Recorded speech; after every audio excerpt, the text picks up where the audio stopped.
The year was 293. Diocletian has reigned for almost a decade. However, the political situation was still fragile. The difficulties were multiplying. In Gaul, the usurper Carausius remained a thorn in the side. Neighboring tribes were pressuring the Rhine and Danube again. Egypt was in the midst of a revolt, and the Sasanian Shah was standing ready to seize an opportunity. To answer that, the emperor started modeling a new imperial system which was about to influence the empire's politics for decades.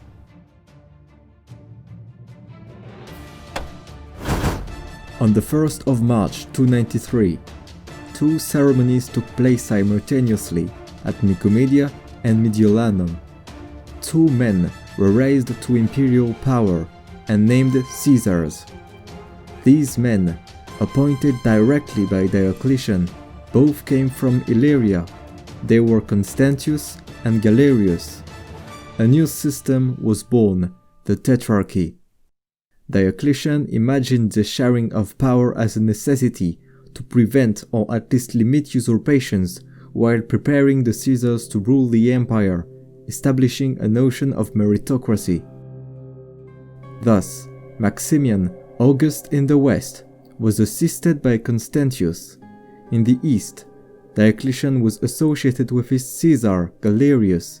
The first Tetrarchy was born. In order to consolidate relations between Augustus and Caesar and preserve imperial unity, weddings were organized. Galerius married the daughter of Diocletian, Valeria, while Constantius married Maximian's daughter, Theodora. This ancient system, called domus, can be compared to medieval dynasties, with the difference that it does not rely on bloodline. Indeed, the Augusts of the Tetrarchy adopted their Caesars to allow the transfer of power and make them legitimate. Thus, upon their adoption, the Caesars received the titles of Jovian or Herculean according to their adoptive father. With the new system in place, the four emperors sprang into action. In the west, Carausius was pushed out from Gaul by Constantius, who spent the following years sweeping away the last supporters of the usurper in the region. He then began preparations for landing in Britannia, where Carausius was murdered and then succeeded by Alictus, one of his ministers. The attack took place in 296 by two fleets, one led by the Caesar, the other by the Praetorian prefect Asclepiodotus, who landed successfully and defeated the troops of Alectus. Britannia was reconquered up to Adrian's wall. Meanwhile, Maximian was cleaning up the western Mediterranean from many pirates. He led a victorious campaign in Mauritania against the local tribes and made a triumphal entry in Carthage in 298. Eventually, he returned to Mediolanum. Back on the continent, Constantius repelled new incursions on the Rhine and obtained a decisive victory in Vindonissa against the Alamanes. In the east, Galerius successfully suppressed the rebellion which started in Egypt in 291, and for its part, Diocletian destroyed some pressures on the Danube. He also went to Egypt when he learned of the uprising of the governor Lucius Domitius Domitianus in 297 and ended it the same year. The Persian front then resumed activity. Indeed, the Sassanids were no strangers to the unrest that has plagued Egypt for the past few years, and now Shah Narses had taken action.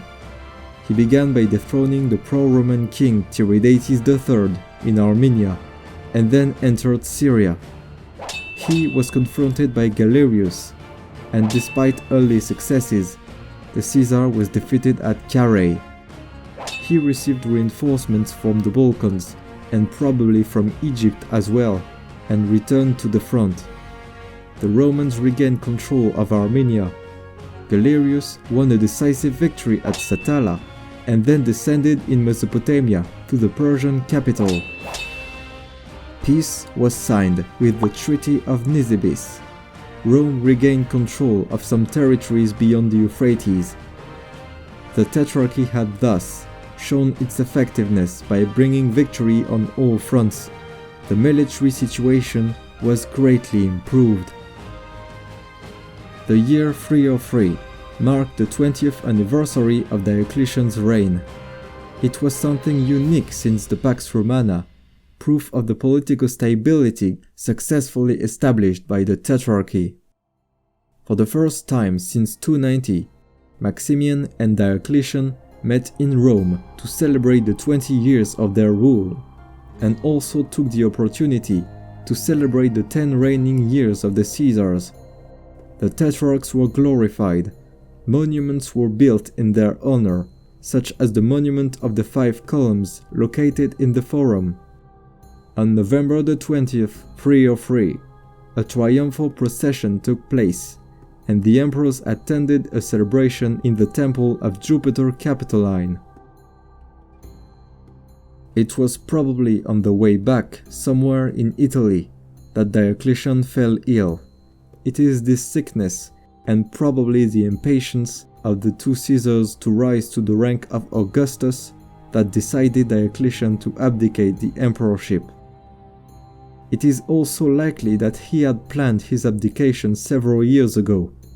Anyway, he managed to convince Maximian to abdicate as well despite his reluctance. The ceremony took place on May 1st, 305. The two new Caesars were yet again designated by Diocletian. They were Maximinus and Severus. The first became Caesar in the east, and the second in the west. However, this time, the Herculean emperor obtained the preeminence over the Jovian one. This election was not pleasing everyone. The respective sons of Maximian and Constantius, Maxentius and Constantine, felt cheated for not having been chosen. For their part, with their imperial duties accomplished, Diocletian and Maximian lost their titles. Diocletian retired to a palace in Dalmatia, while Maximian did the same in southern Italy. Like his recent predecessors, Diocletian was above all a soldier, and he reigned as such. The Pax Romana was now only a distant memory. The difficulties of the 3rd century had weakened the empire, and Diocletian was one of the figures that participated in the transformation of the Roman world so that it adapts to the new situation. Pragmatically, he established the reign of 4 emperors, because he understood that the territory was too vast to be managed alone.